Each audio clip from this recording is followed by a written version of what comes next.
Sunday night, we are having a bonus Rosh Chodesh year featuring Chani Juravel. So we're very excited about that. I will be sending out the email later today. I didn't want to confuse anybody with the Zoom information, so I waited. Going to wait till after this year, and we'll be sending that information out to you. And then our summer program will begin June 29th. We are still finalizing a few details, but they will take place on Monday and Wednesday mornings throughout the month of July. So keep your eyes out for that information as well. We thank all the people that did respond to our sponsorship request. I know over the semester I had gotten a lot of calls from people who had wanted to sponsor this class, and I wanted to open that up. So please bear with me as we thank the following people. So Rabbi Silver, just indulge me for one moment. Of course. While I read those, thank you. Sandy Hoffman for health and haflacha and continued brachos for her family. Sarah Spiro in honor of Rabbi Silver, wit and the incredible programming it provides. Sylvia Davis in honor of the Hanhala at WIT. I've never been called a Hanhala, like that. And all the things they do for the community, the women of our community. Naomi Dana in memory of her mother, Sarah Markov Schaffner, Sarah Bas Yehudis, a most creative person whose yahrzeit is the 4th of Tammuz. Elaine Brown in appreciation to Andrea and all the teachers who gave us classes via Zoom. Thank you for all your hard work. Rachel Eli to commemorate the 50th yahrzeit of her beloved father, Eliezer ben Yitzchak Zatzal, Leopold Feinberg. Julie Meister in honor of all of the Zoom classes we have had. Hats off to Andrea and many thanks to the entire WIT faculty with much hakaras hatov. Evie Getz in memory of her son, Yisrael Yaakov ben Moshe Hillel. A grateful WIT student. Sherry Zadla with deep appreciation to Rabbi Silver. You know what he did. Those were the words. Sheila Steinberg in memory of her father, Joseph Elner, Aaron Yehuda ben David Zvi, and her sister, Judy Neuwirth, Yehudis Leah, Bas Aaron Yehuda. So we do thank everybody for those sponsorships, and we are very grateful for those. And with that, we will go on with share, and we will be screen sharing for those who did not get the sheets or did not print them out. Okay, good morning, everyone. So I also take the opportunity, being that this is our last shir together for the semester, to thank Mrs. Schulman and the rest of the Hanhala at WIT for putting together, again, certainly all of us were thrown for an incredible loop over the last couple of months. And it's been beautiful to see that, Baruch Hashem, the one constant has been our ability to learn and our ability to spiritually grow and our ability to continue to search forward in our ruchnius, even in these most tumultuous and difficult of times. So thank you to Mrs. Schulman, to everyone who made that happen. And thank you, of course, to all of the sponsors. Thank you to all of you. It's been an incredible schus. It's hard to believe that it's already the middle of June and that our semester is coming to an end. Its time has taken on a different dimension over the course of these last number of weeks, and we're into the summer already. So thank you again for allowing me to extend by 1 week so we could bring to a close Parak Ches. So with that, let's begin. So remember again, over the last 2 weeks, we focused on different themes in Parak Ches. In our first shir 2 weeks ago, we really focused on Pasuk Hey of Ma Enosh Kisis Garenu. What is man? What is man that he should be remembered? We focused on the fascinating story of Moshe Rabbeinu receiving the Torah at Har Sinai, and the incredible debate and dispute that took place between Moshe and the Malachim. In last week's shir, we focused on Pasuk Zayin, Tamshilenu b'ma'aseh yadecha, that Hashem has given us dominion over the work of His hands. We spoke about, again, what exactly is it in life that we have control over. We spoke about the ability for us to control our identity, our ruchnias, our neshama. So for this last shir on Perek Ches and this last shir for our semester, I want to bring you back to the beginning of this kapitel. Pasuk Aleph, which I underlined in the sheet over here, Lab Natseach al Hagitis Mizmor LeDavid. So remember again, there are many parts of this pasuk that we recognize. So Lam Natseach we translate as to the conductor. So as he's spoken about many times throughout our journey in Sefer Tehillim, David HaMelech wanted more than anything to be able to build the Beis HaMikdash. But for a variety of reasons, HaKadosh Baruch Hu decreed that he was not to have that privilege. So David did the next best thing. Number one, he bought the real estate. He bought the Aaron Harabayas that would ultimately become the Beis Hamikdash. He bought it from Aravna Hayevusi. It was a threshing floor. Even though he knew that he could not build the structure, he could at least purchase the real estate. And the other thing he did is he wrote the musical compositions, which would be sung by the Levitic choir in the Beis Hamikdash. So that's what he did. And so whenever you see Lam Natseach, whenever you see to the conductor is the head of the Levitic choir. David HaMelech wrote this kapitel to be sung by the Leviim. So I understand Lam Natseach. Mizmor LeDavid I also understand, right? Remember again, Mizmor LeDavid means that David HaMelech wrote this particular kapitel while in a state of divine inspiration. Sometimes it's LeDavid Mizmor, sometimes it's Mizmor LeDavid. When it's LeDavid Mizmor, David had to self-inspire. When it's Mizmor LeDavid, David felt that he was inspired from above. But the one word, of course, in this pasuk that seems to defy comprehension is the word Al-Hagitis. What is Gitis? So this, interestingly enough, the Mefarshim go in a variety of different directions. If you look at number 2, the Radak says, V'yesh omrim, Ki kishahaya David begat chibro va'amro. David HaMelech, remember again, spent a significant amount of time running away from his father-in-law, from Shaul. Because remember again, to say that it was a tumultuous relationship would be an understatement. Right? Plenty of people spend their lives running away from their in-laws. But this was something different. Right? David HaMelech again was in mortal danger. His father-in-law wanted to kill him. Again, that's not like a metaphor. It's not a euphemism.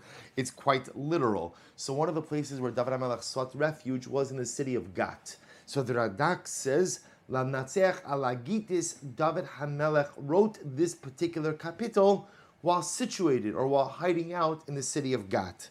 Rashi number 3, alagitis, klizemer shabamigat. Others, so Rashi says no. Rashi explains that gitis is actually a type of musical instrument. Now the truth is, we find this in other places in Tehillim as well. I'm sorry, where David HaMelech not only says that this particular kapitel is to be sung in the Beis Hamikdash, but he also tells us what type of musical instrument to use, that the Leviim should use. So Rashi says over here that gitis is actually the name of an instrument. Lam Natseach al Hagitis is an instrument. Now, why is it called gitis? Apparently, this particular instrument is made in the city of Gat. So again, according to the Radak and Rashi, the city, the geographic location, the city of Gat, has a strong connection to this kapitel. According to the Radak, it's because David HaMelech wrote this kapitel in Gat. According to Rashi, it's because he used a musical instrument, he told the Leviim to use a particular musical instrument which was fashioned in the city of Gat. The Medrash in number 4 says something a little bit different. Davar acher, Lam Natseach al Hagitis, al Paranos Gog uMagog, the Arba Malchios Shen Darchim Begat. Sorry, excuse me for 1 second.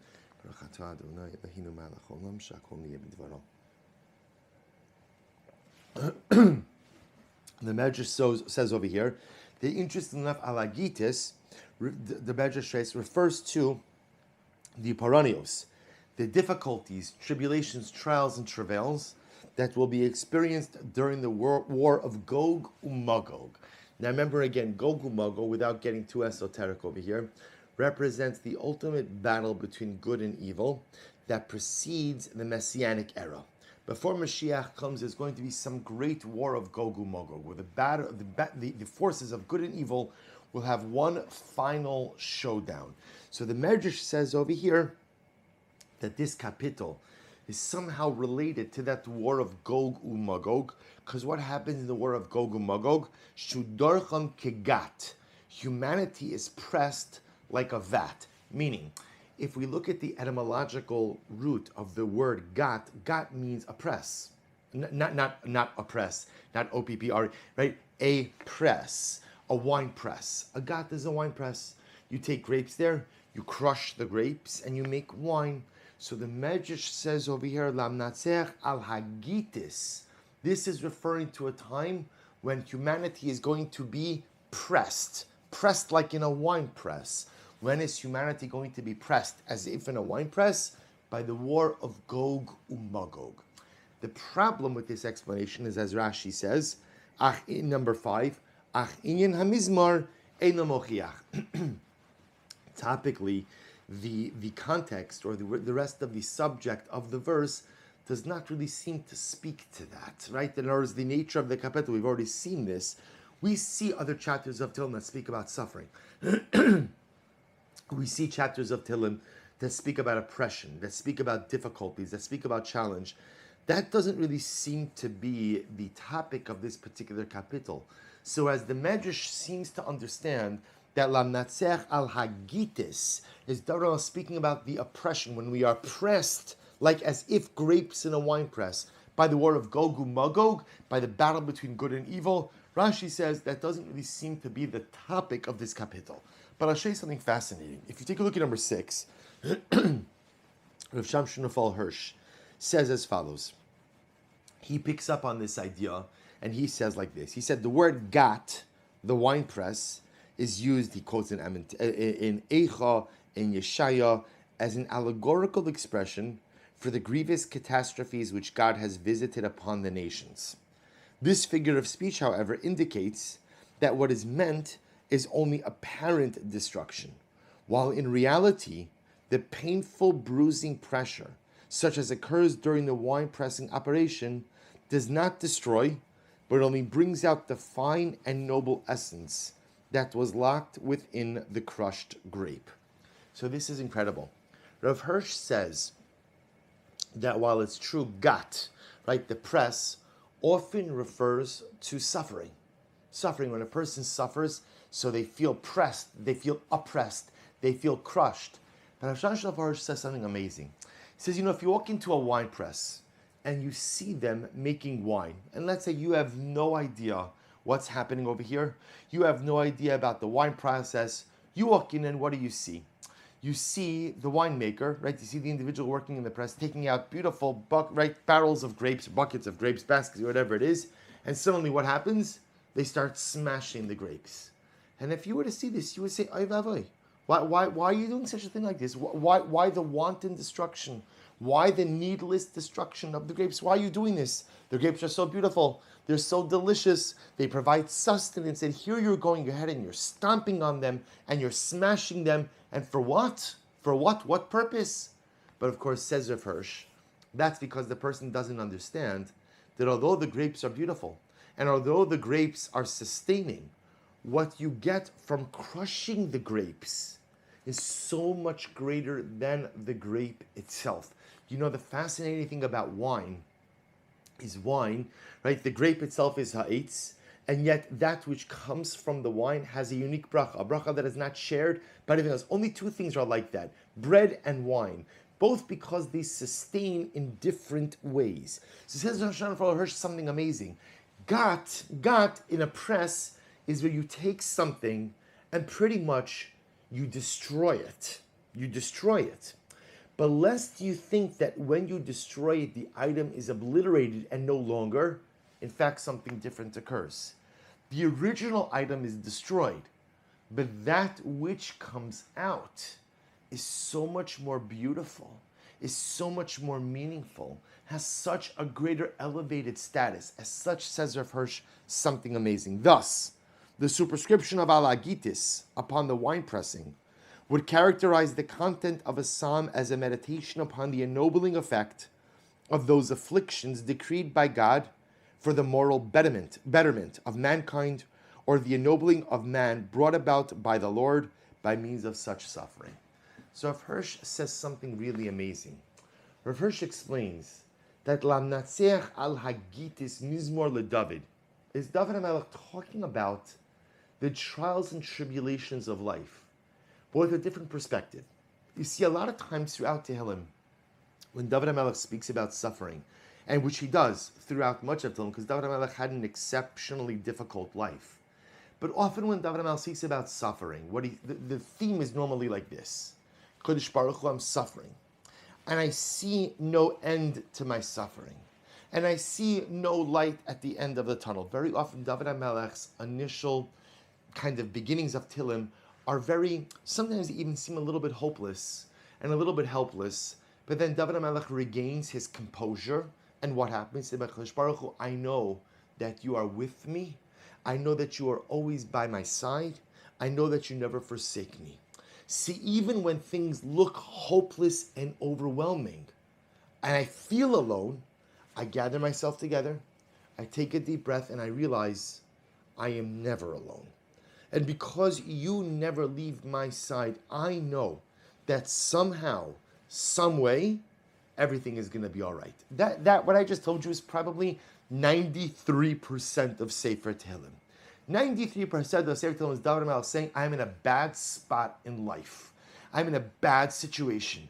And I feel hopeless, and I feel helpless, and I'm ready to throw in the towel. I don't understand life. I don't understand people. And God, frankly, I don't even understand you. So David HaMelech vents, he voices his frustrations, he voices his difficulties, then he takes a deep breath and he says, but I believe everything is going to be okay. Why? Because even when I feel forsaken, I know I'm never forsaken. Even when I feel alone, I know that I'm never really alone. Even when I feel that you have left my side, I know that in fact I am locked in your embrace. This is a little bit different. Rav Hirsch posits that what David HaMelech is saying over here is he's beginning the kapitel, Lam Natseach, conductor, Levitic choir. I want you to sing about the following. Al Hagitis Mizmor LeDavid. I want you to sing about suffering. Sing about suffering. How can you sing about suffering?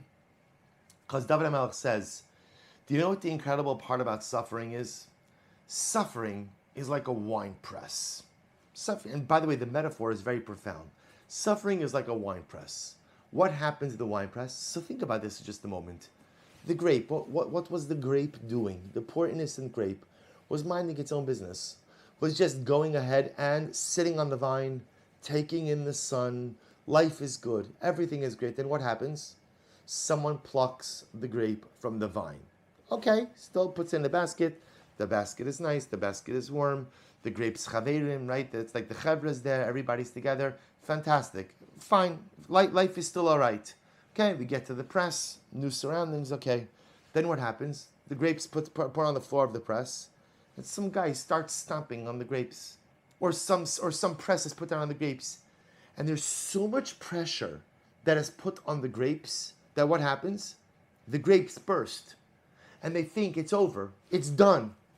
But instead, not only is it over, but the grape has just become something even better than it could have ever imagined. That grape just became wine. And you know, again, wine, there's nothing more chashav in Yiddishkeit, in Judaism, than wine.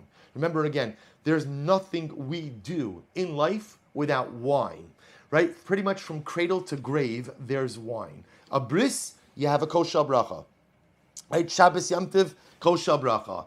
Chasana, kosher bracha. In fact, again, the Gemara Maseches Moed Katan says they used to have a practice called the kos shel tanchum, a cup of consolation. That when the Avelim would come back from the cemetery, they would give them a big glass of wine. Now, again, this practice really fell out of practice for whatever the reason. We don't have that. But again, from cradle to grave, wine was part of every single life cycle event. There's nothing pretty much we do of significance without wine. A Shabbos, a Yom Tov, everything. So just when the grape thought that it was done, it burst. There was so much pressure upon the grape that the grape burst to the point that it no longer retained its initial form. It became something even better than it could have even imagined. Says Rav Hirsch, what a metaphor for life. Because sometimes I'm also just minding my own business on my vine of life. Something happens, I'm plucked off the vine and I'm put into different circumstances. Okay, I could adapt to this. Then what happens? The pressure starts. Life becomes difficult. And sometimes I feel like my circumstances are so overwhelming that I am about to burst. And sometimes I even do burst. Sometimes the pressure is so much. But says Rav Hirsch, understand, suffering is only there to make you the best version of yourself. Adversity is only there because the reality is most of us don't move forward unless we are acted upon. Remember again, it's very simple. Matter remains at rest until it is acted upon. People are innately and inherently lazy. Not because we don't care, not because we're apathetic, but because we're matter. We're matter. And matter, mass, does not move until there is a force that pushes it. There are a couple of people who are self-starters, a couple of people who are a little bit able to self-motivate, but most people will get by with the least amount possible, least amount of effort possible. And most people will not make change unless they are forced to make change. And most people will not accomplish until they are forced to move forward in life, like the grape. The grape doesn't turn, no grape decides, hey, I'm tired of being a grape. I'd like to become, a boutique wine. I'd like to become wine. When someone puts it in the grape and crushes it, when do we change? When do we move forward? When do we become the best version of ourselves? When we are squeezed under the press of life as well. It is only when there is pressure. It is only when there is difficulty. It is only when there is adversity that we are forced to rise to the occasion. That we are forced to turn our grapes into sweet wine. Says Rav Hirsch. That's the meaning of the pasuk. Lam natziach alagitis mizmor leDavid. David says to the Levitic choir, I want you to sing about this. I want you to tell everybody about this. Because everyone thinks that suffering and adversity, when I say suffering, by the way, I mean that in a very global sense. Adversity. People think that adversity is bad. People think that turbulence is bad. We spoke about this before. The worst thing is that people have this mindset that life is supposed to be easy. That somehow life is supposed to be smooth sailing. And when difficulty comes along, it throws us for such a loop. I don't understand. Life was supposed to be easy. Again, if you learned one thing from entire Sefer Tehillim is that life is not supposed to be easy, just the opposite. Life is supposed to be filled with challenge, difficulty, and adversity. Are there periods of calm? Are there periods, of course, of unabated simcha? 1,000%. But life is about the adversity. Life is about the press. That's Lamnatseach Alagitis Mizmor LeDavid. Life is about the gat. Life is about the wine press. Because it's the press. It's when you're squeezed. It's when ultimately you encounter difficulty and adversity that your koach comes out. That your true nature comes out. That you discover the abilities that you never knew you had. We know this from ourselves, right? No one, it's amazing. No one ever goes on vacation and comes back and says, I discovered that I have all these kochos. It's incredible. I was sitting on the beach for 2 weeks and I discovered all of these things about myself. No one ever says it.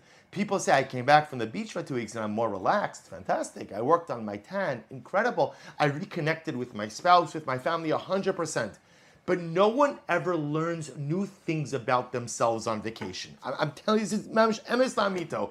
No one ever says, I had such an epiphany. I never knew I could do this, I could do this, I could do this, I could do this. And it was amazing. I was sitting in a chair, eating and drinking for 3 weeks, and I discovered all of these things about myself. But, tell you something amazing. People go through adversity, and people go through challenge, and people go through trauma, and they discover dramatically new things about themselves. Because no one ever discovers their kochos in a state of relaxation. You discover your kochos when you're in the wine press. You discover the kochos when that wheel is turning, and you feel like you're being crushed, and you feel overwhelmed, and you feel the difficulties. None of us want those situations. Of course, we're normal people. Normal people don't want adversity. Normal people don't want challenge. Normal people don't want to feel like they're being squeezed under the winepress of life. But the reality is we all must endure it. We all must live through it in different ways, and those are dafka the times when the most beautiful aspects of our persona come out. When we discover the things about ourselves that we never knew. When we discover the kochos, the abilities we never thought we had. Lamnatseach, conductor of the Levitic choir, I want you to sing Alagitis Mizmor LeDavid. Sing the song about the wine press. Because as strange as it sounds, there is no greater gift that HaKadosh Baruch Hu gives us than being pressed under the wine press of life. Because it is only then and there that we discover who we are, what we are, and the real kochos we possess. To take this a little bit further, I want to show you something actually amazing that comes out of this week's parasha. If you take a look at number 7 on your sheet, just to kind of go on this same theme. So this week is Parsha Shlach, at least here in Chutz La'aretz, right? So in Parsha Shlach, so the Torah discusses the Meraglim, the spies. Moshe Rabbeinu sends 12 spies, 1 spy from each tribe, to go ahead and scout out the land. Now, of course, initially, this was supposed to be a simple reconnaissance mission. Go and see the land, go and see how to conquer it, come back, report, tell us not whether or not we should go in, but how to go in. So the pasuk says in number 7, remember again, the Torah tells us the names of all the spies. Vayikra Moshe laHoshea benun Yehoshua. And Moshe Rabbeinu goes ahead and changes Hoshea's name to Yehoshua. Okay, interesting fact.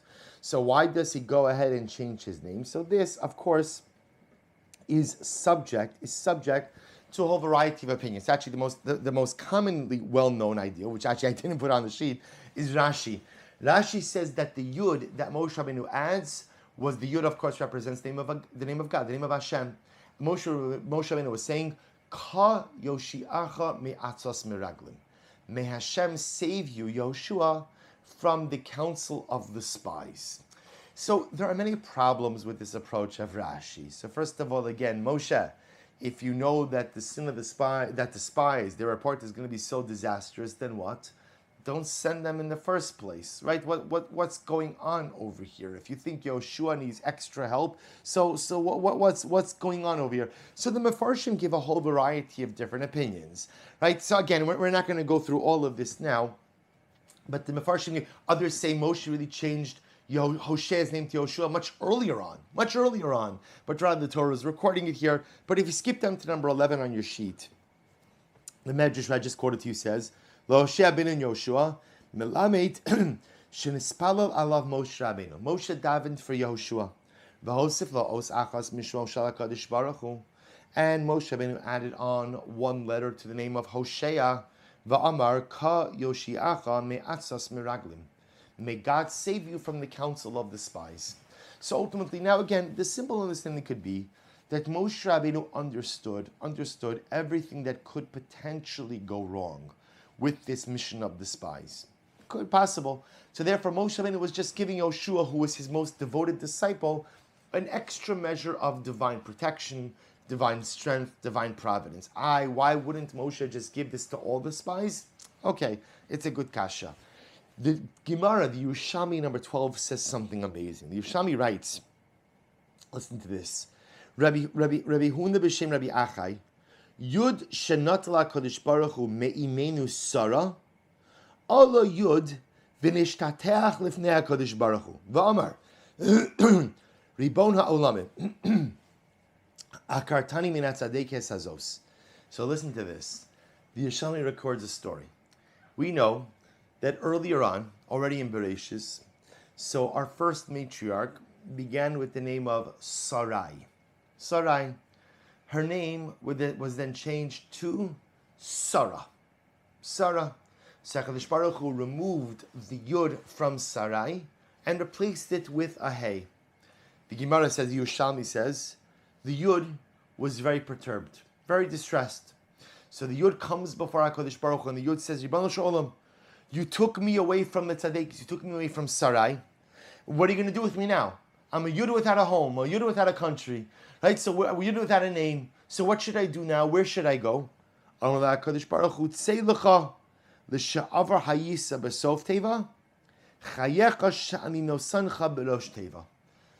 tells the Yud, don't be upset.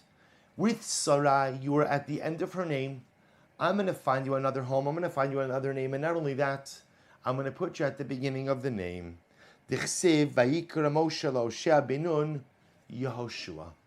So an amazing statement from the Jerusalem Talmud. Where does the Yud of Yehoshua come from? The Yud of Yehoshua comes from Sarai. Sarai lost her Yud, right? Her Yud becomes a Hey. Sarai becomes Sarah. The Yud of Sarai is distressed. How could it be HaKadosh Baruch Hu that I'm not going to have a place, I'm not going to have a name to attach myself to?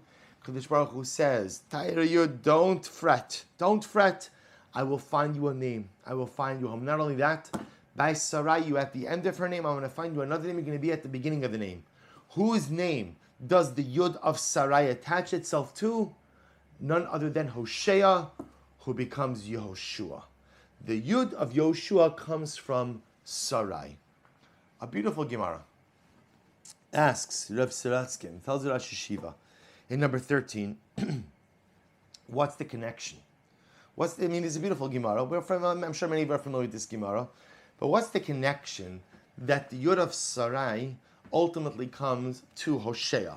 Right? What's it? I mean, is this like a cute thing? The Yud go from here to over here. Obviously must be something deeper. So the Hazayim Torah of Siratskin writes something so beautiful. Number 13.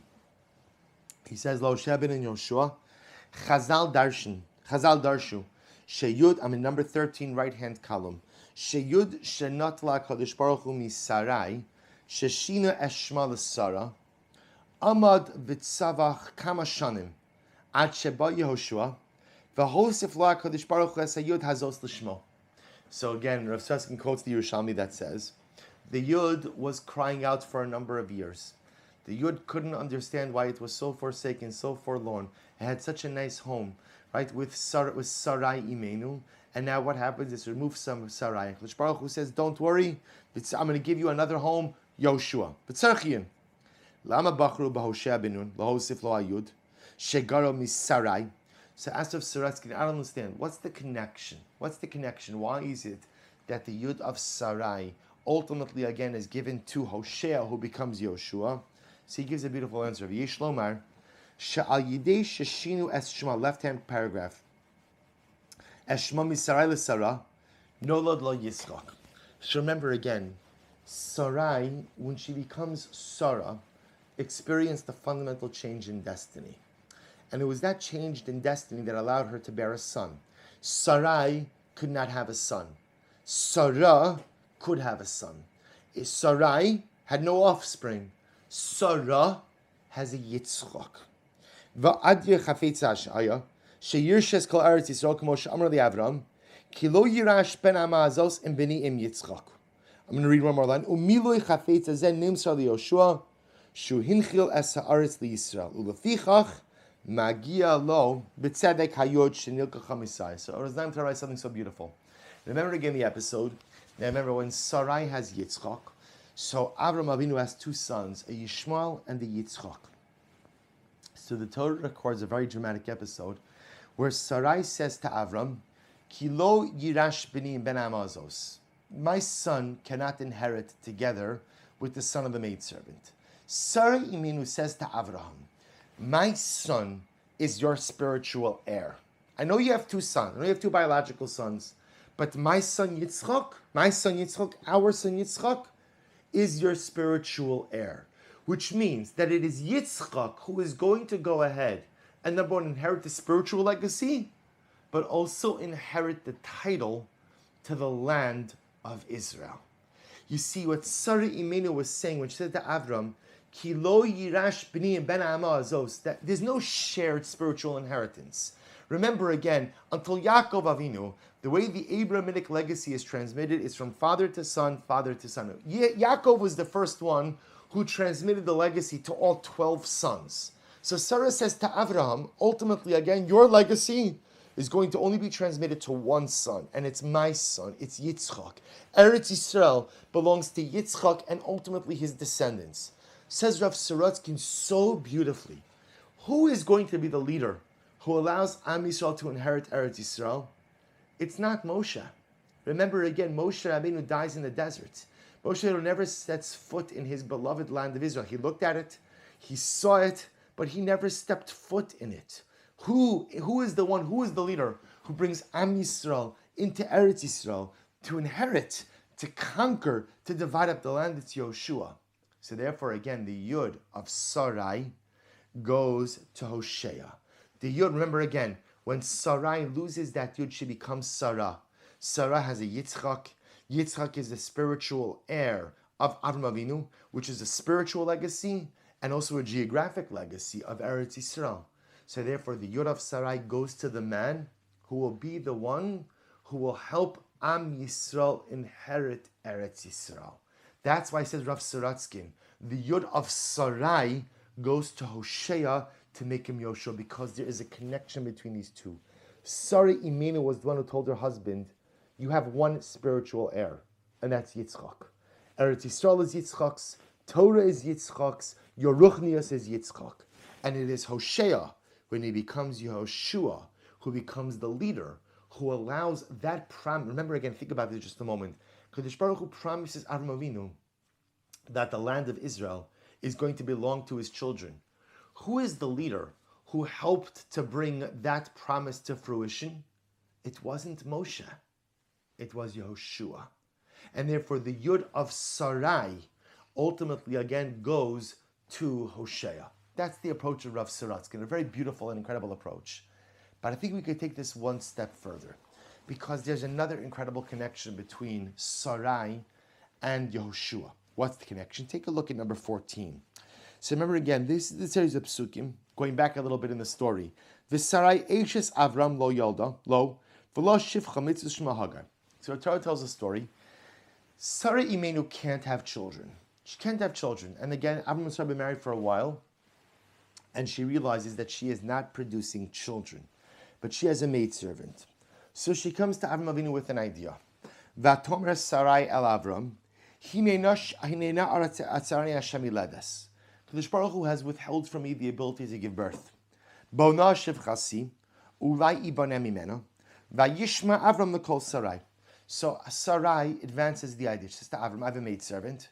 Marry my maidservant, have children with my maidservant, and because she's my maidservant, the children that she has, it's like it's from me. We see this. But it's the same model that we see a little bit later on by Rachel and Leah as well. Vatikach Sarai Eches Avram es Hagar hamitzur shivchasa miketz eser shonim l'shavas Avram be'eretz Canaan vatitin osali Avram isha lo liisha. And again, so what happens after 10 years since they've been sojourning in the desert, and Avram and Sarah have no children? Sarai takes her maidservant, gives the maidservant to Avram as a wife, and Avram takes her as a wife. Says the Ramban in number 15. Understand what happened over here. Says the Ramban number 15 Aleph. Vayishma Avram lekol Sarai. Avram listened to Sarai. Lo amar akasa vayaskein, ela amar kisham lekol Sarai. Yirmos, ki afa pisha Avram misave me'od lebanim, lo asa kein below rishus Sarai. So this is incredible. This idea for the maidservant did not come from Avram. It came from Sarai. The Ramban goes on to explain something dramatically amazing. This whole idea of having a child with Hagar was not Avram's idea. Why? Because from Avram's perspective, Avram had Sarai, and that was enough for Avram. It's amazing. That was enough for Avram. If it wasn't going to produce children, the union wasn't going to produce children. It never dawned on Avram to have a child with Hagar. This was Sarai's idea. Not only that, but the Ramban goes on. And the Ramban says that it is Sarai who actively brings Hagar to Avram. Not only that, but remember again, in biblical relationships, there were two different models. There's what's called a pilegesh, which is a concubine, and there is an isha, a wife. So again, they're both marital unions, but a pilegesh, a concubine, is not a full-fledged wife. So Avram's thought was that he would take Hagar as a pilegesh. And writes the Ramban, Sarai says, no, you're not going to take her as a concubine, rather, you're going to take her as a wife. What's happening over here? So the Ramban says something dramatically amazing. You see, Sarai understood that she and Avram had a destiny. Their destiny was to build a people. So when they first heard about this destiny, Sarai assumed that how is it going to unfold? She and Avram would have a child. 10 years have gone by, they've been in Canaan for 10 years, no child. So she realizes at this moment that she has a choice. Either give up on the destiny, or find a different way to bring it about. So she goes to Avram. She says, my beloved Avram, I always thought that HaKadosh Baruch Hu is going to give us our offspring, our family, with me and you. It appears to me now that HaKadosh Baruch Hu has a different plan, and that perhaps, again, our destiny, our future, is to be built up through Hagar. Through Hagar. Avram Avinu was resistant. Sarah Imenu presses. She says, listen, sometimes your destiny doesn't come about in the easiest of ways. And sometimes your destiny doesn't materialize even in the most pleasant of ways. But you can't give up on the dream. You can't give up on the destiny. Sometimes when life throws up roadblocks, you just need to find a way to navigate around it. So Avram says, fine. I'll take her as a pilegesh. I'll take her as a concubine. To which the pasuk says, Vatitin osli Avram isha lo li isha. To which Sarai says to Avram, no, you're not going to take her as a concubine. If we're going to do this, we're going to do this correctly. You're going to marry her. Hagar is going to be a full-fledged wife. And you're going to bring a child into this world who's going to be your spiritual heir in the right way. Not out of a second-tier type of relationship, but out of a first-tier type of relationship. Says the Ramban. Do you understand what's unfolding over here? Sarah Imenu was so dedicated to this vision, to this goal, to this destiny, about bringing about an Abrahamic family, that even when it became exceptionally difficult, she would not jump ship. She would not give up. In other words, would any of us have faulted Sarah if she would have said, listen, we tried. Remember again, having children is the one thing, well, not one thing, but one of the things that is totally up to HaKadosh Baruch Hu. It's the Mafteach Shel Chayei, it's the key of life. Only HaKadosh Baruch Hu. That's why even the mitzvah of pure river, the mitzvah of procreation, is a mitzvah to try to have a family. That's the mitzvah that human beings are given. You have to try to have a family. Whether, again, you do or you don't, that's up to HaKadosh Baruch Hu. So would any of us have faulted Sarai Imenu, had she said, you know what, we tried. Over 10 years we tried. Okay, HaKadosh Baruch Hu has other plans for us. No. Let's enjoy our union together. But obviously a family is not meant to be. But Sarai realized that she and Avram had a higher calling. And that higher calling did not allow them the luxury of abandoning the dream, even when it became difficult. So she comes to Avram Avinu with an alternate plan. And the alternate plan involves taking Hagar as a wife. Avram's reaction to that, no thank you. No thank you, Hagar is not my wife. Hagar is your servant. Sarai, I'm happy with you. And if it's a union that doesn't yield children, if we don't have family, if all we have is each other, I'm content with that. To which Sarai says, but I'm not. There's a vision. Remember what God told you? God told you you're going to be a father of a multitude of nations. God told you you're going to shape the world. God told you you're going to have offspring that are like the stars of the sky and the sand on the earth. We have to bring it about. And if it can't come about in the way we had planned, then life is all about having your plan B in order to allow your destiny to materialize. Sarai was so dedicated to a vision, to a goal, to a destiny, that she would not let anything derail it. So perhaps what's happening over here is as follows. So remember again, the Yerushalmi said that what? The Yerushalmi said that where does the Yud of Yoshua come from? The Yud of Yoshua comes from Sarai. What's the connection between Hosea and Sarai? Moshe Rabbeinu pulls Hosea to the side and he says, Hosea, I just want to tell you, you're about to lead the reconnaissance mission into Eretz Yisrael. And I want to be clear. Eretz Yisrael is beautiful. Eretz Yisrael is magnificent. There is no better land on the face of the earth. But it is not going to be easy. It's going to be filled with difficulties. It's going to be filled with challenges. And I have a dark suspicion that the Merakim, the other spies, are going to see the difficulties and they're going to say, no, thank you. Because that's what most people do when they see difficulties. They simply run in the other direction. Most of us don't like hurdles. Most of us don't like obstacles. And when we see them, we don't even try to scale over them. We don't even try to jump over them.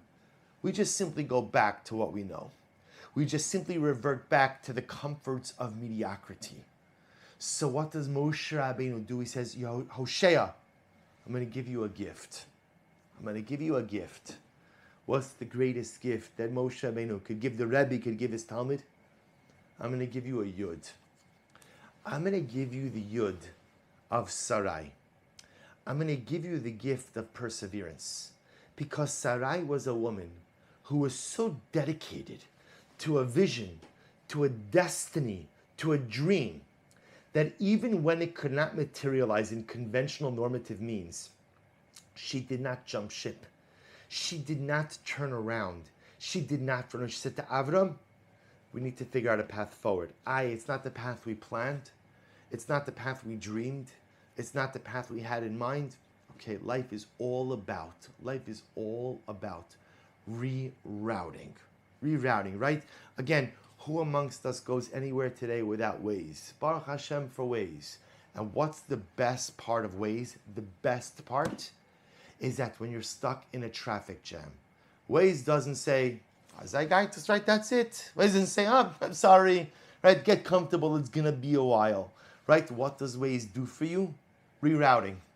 Givaldic, it's incredible, right? If only we were Waze. If only we were Waze. Because so many times in life what happens is you get stuck, okay, close my eyes, relax, going nowhere fast. Sari Imenu was the first Waze, right, Lahavdil, right? Sari Imenu was the first one that when she hit an impasse said, I'm not staying here. This is not the end of the road for me. I must find a different way. The different way is so crazy. The different way is Hagar. And remember again, she comes to Avram and she says, Avram, there's a different way to the destiny, Hagar. What does Avram say? No.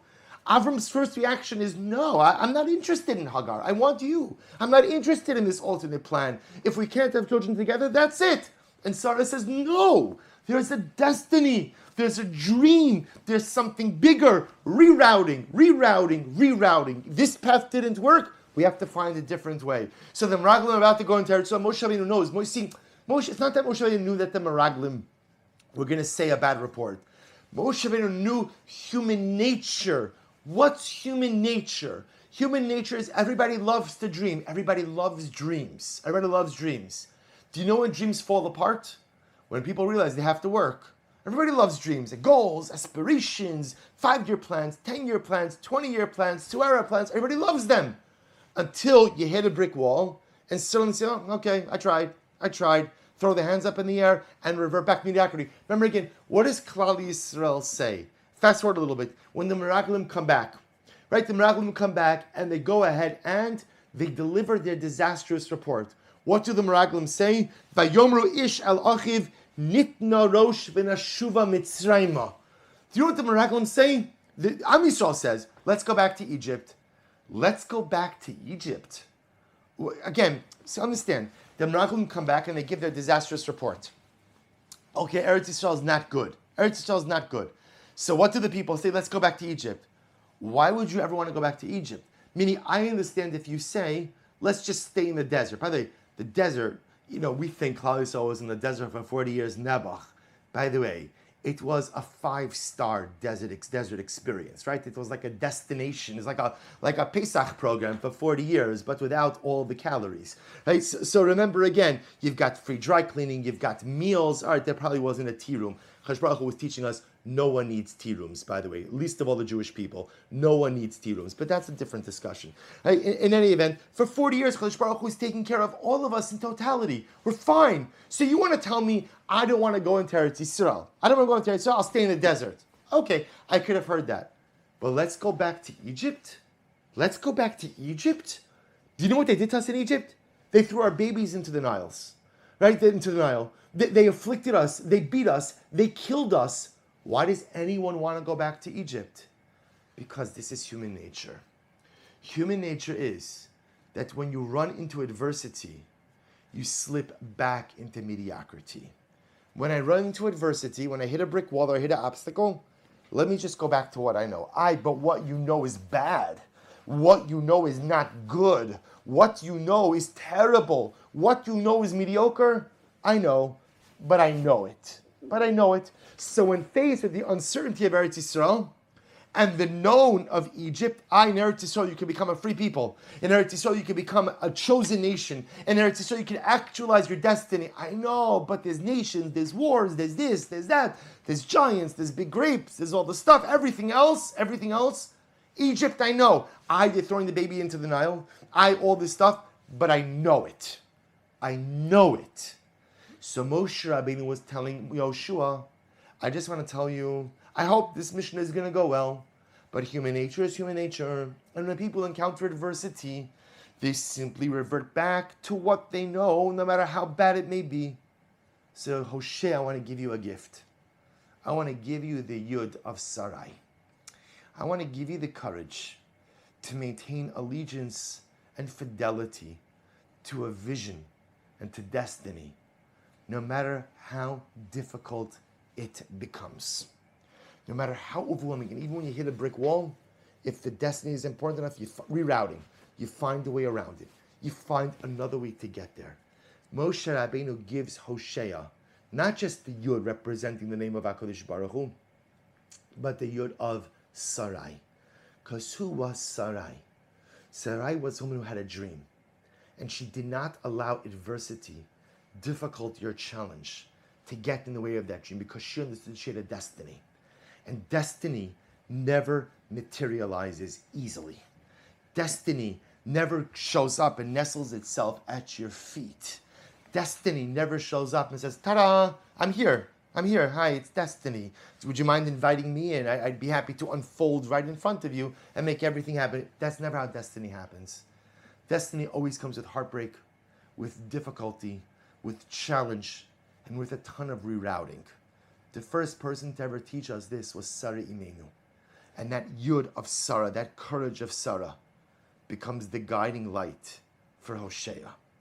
And I'll tell you something even more amazing. I didn't put this on the sheet, but I'm thinking about it as we're saying it.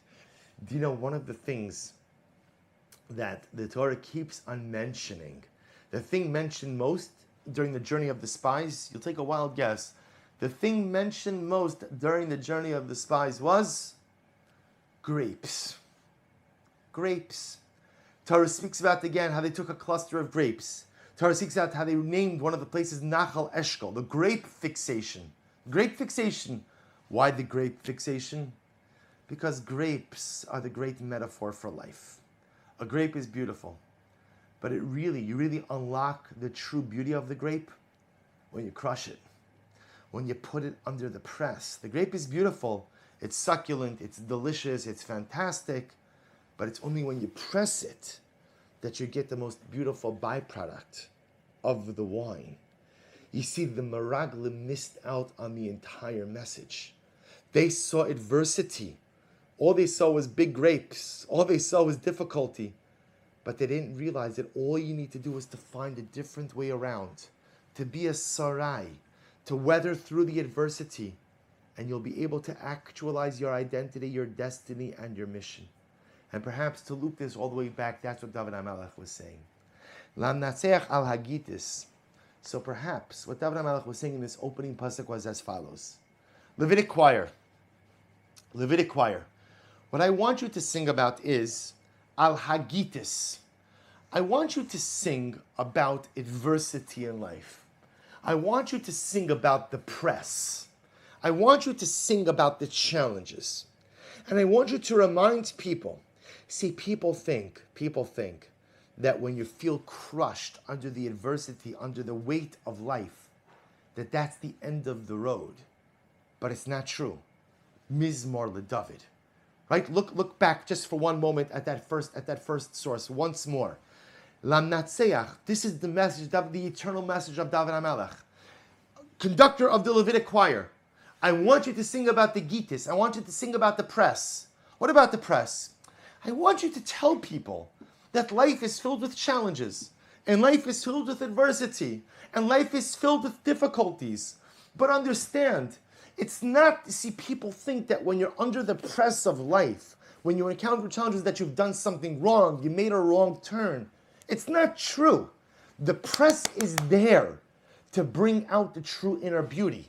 The press is there, like Rav Hirsch said, to squeeze the wine out of the grapes. It's in the press that you discover who you are. Do you know why Sarai becomes Sarah? Only because she gave Hagar to Avram. Only because when she hits a brick wall, rerouting, she finds a way around.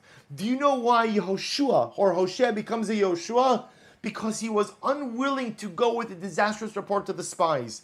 But he said, whatever we need to do, we will figure this out. Tell the people Alagitis and tell the people that even after they get to the press, Mizmor LeDavid. Because the true singing in life comes when you get to the press, you feel squeezed by the circumstances in life, you don't give up, you realize how much strength you really have, how much koach you really have, how many different diverse abilities you really possess. Sometimes you only start singing in life you only start singing in life after your grapes have been pressed and the beautiful, delicious wine has been made. You only become a Sarah after you've been a Sarai. And you only become a Yehoshua after you've been a Hoshea. All of us go through the press of life in different ways, right? And again, that press, right? We all are pressed in different ways. Some of us are pressed with significant life challenges. Some of us are pressed, the whole issue with challenges in life, and challenges are subjective, right? Do you ever have a situation in life where you're struggling with something, and you say it over to someone, and they say, well, there are children starving in Africa. And I say, okay, thanks, that's very helpful, right? In fact, no one ever says, oh, there are children starving in Africa. You know what, that's an excellent point. My problems are not so big.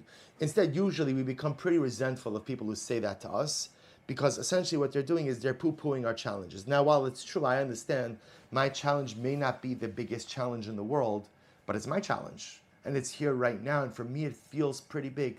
So we all have our challenges, whether they're objectively big or small. Our challenges are our challenges. We all have those moments where I feel like the grape under the press, and I feel that the wheel is turning. I feel that the wheel is turning. But you see, unlike grapes, sometimes you have a choice.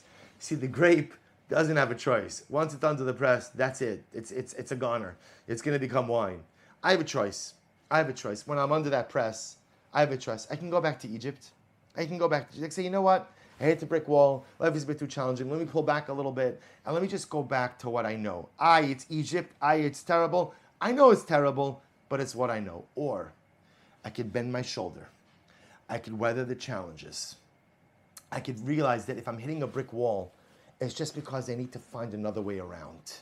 I could not give up on my dreams. I could persevere with my destiny.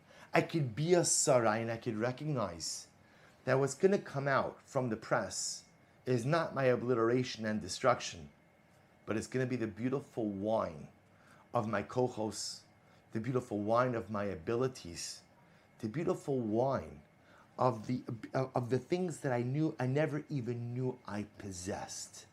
And the truth is, David HaMelech teaches us, the real singing of life occurs when you come out of the press. The real singing of life, the Mizmor LeDavid, is after Al Hagitis. It's only after you go through the press of life, only after you go through the challenges and you don't give up, only after you're a Sarai, only after you're a Yehoshua, when you realize that the challenges didn't crush you, the challenges didn't break you, the challenges didn't obliterate you, but in fact, the challenges, now I want to be clear, the challenges leave their scars, and the challenges leave their wounds, and sometimes those wounds never heal. But the challenges allow me to understand things about myself that I would have never discovered had I not been crushed underneath the press. And when I begin to discover all of those things inside of me, that's when I truly begin to sing. Because it's only after you go through the press of life that you realize who you are. It's only after that you're under the Gitis that you could be Mizmor LeDavid, that you could sing the songs of life. This was David HaMelech. If he understood it, I only became who I became, says David, because I spent a lot of my life underneath the press. And what's true for David is true for all of us as well. So, as we leave off Sefer Tehillim with this incredible life message, the life is filled with incredible opportunity, incredible destiny, incredible dreams and visions. But almost every single actualization of destiny, number one, always hits us up against brick walls. And then when you hit that brick wall, you have a choice. You can go back to your Egypt of mediocrity, or you could be a Sarai and find your way around. You could be a Yoshua and find your way around to the materialization of your destiny, of your dreams. But recognize that so much of life is spent underneath the press. So much of life is filled with pressure, filled with difficulty, filled with adversity. And that's not because you made wrong turns, and it's not because you've done bad things, but that's because that's the nature of life. Because like it or not, our greatest kochos only come out not on the beach chair on vacation, but our greatest kochos only come out when we are faced with the press, when we are faced with the adversity and the difficulties of life. And if we're willing to be strong and not give up, and weather those storms as we go through the presses and pressures of life, the beautiful wine of potential will seep out. The beautiful kochos we never knew we had will become apparent. And we will see that we will have the ability to sing in the press and when we come out of the press. That was the great koach of David HaMelech, and halavai we should be zocha, that through learning his beautiful words, we should be privileged to find this same strength for ourselves, this same strength in life, and be able to sing in the press, be able to sing as we come out of the press, discover the incredible abilities we each possess, and in Meretz Hashem, like Sarah and like Yoshua, find the koach and the staying power to see the actualization of our destiny and of our dreams. I'll stop over here for today. I thank all of you for another wonderful semester again. I'm sorry, once again, we did not finish Sefer Tehillim, but I think over the course of a year, I think we maybe got through 4 chapters, which is excellent. We're making very good time. I think by the time I retire when I'm 80, I think we'll be finished in Meretz Hashem with Sefer Tehillim. But Amir Tzadok Baruch Hu should just give us the koach to continue to learn together, grow together, and internalize the beautiful and holy words of David HaMelech for many years to come. Wishing all of you a wonderful day, a wonderful week, and a beautiful and restful